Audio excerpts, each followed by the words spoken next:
A new record for our mission to the sun, the end of an era for a prolific planet hunter, and our next mission to Mars is closing in on its destination.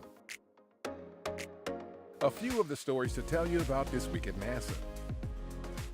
Our Parker Solar Probe is the new record holder for closest approach to the sun by a human-made object.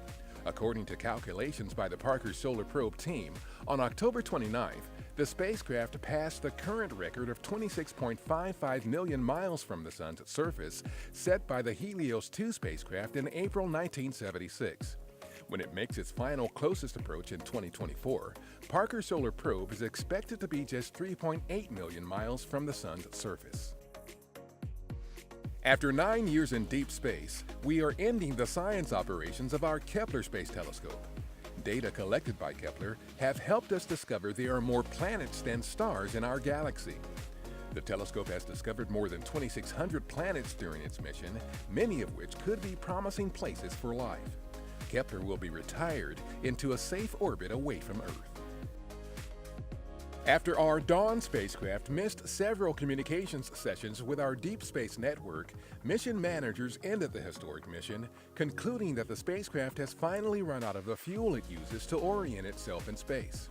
Launched 11 years ago, it became the first mission to go into orbit around two destinations beyond Earth, visiting the two largest objects in the main asteroid belt, Vesta and Ceres, the dwarf planet it is currently orbiting.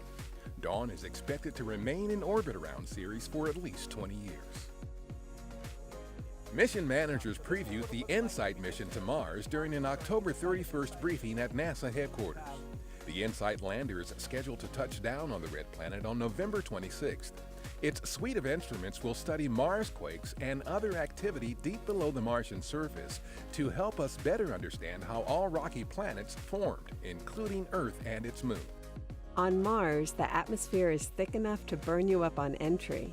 Our new 8-episode podcast, On a Mission, takes you with InSight on its mission to Mars. Episode 1 lays out the odds of actually reaching the surface safely. Fewer than half of Mars missions make it.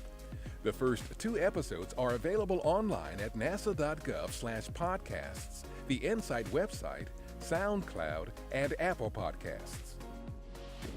On October 31st, engineers at our Stennis Space Center in Mississippi conducted another hot fire test of an RS-25 engine controller for use on a future flight of our new Space Launch System or SLS rocket.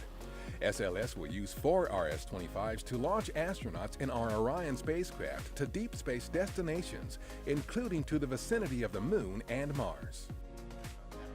Urban air mobility was the focus of an industry day on November 1st in Seattle.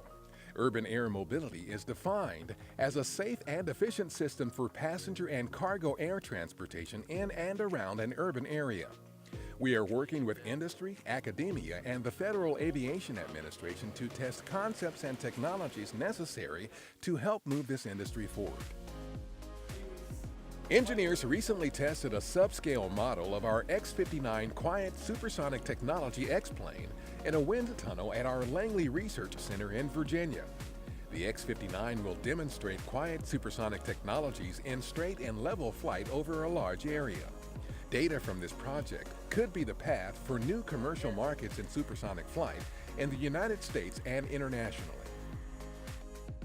That's what's up this week at NASA. For more on these and other stories, follow us on the web at nasa.gov/twan.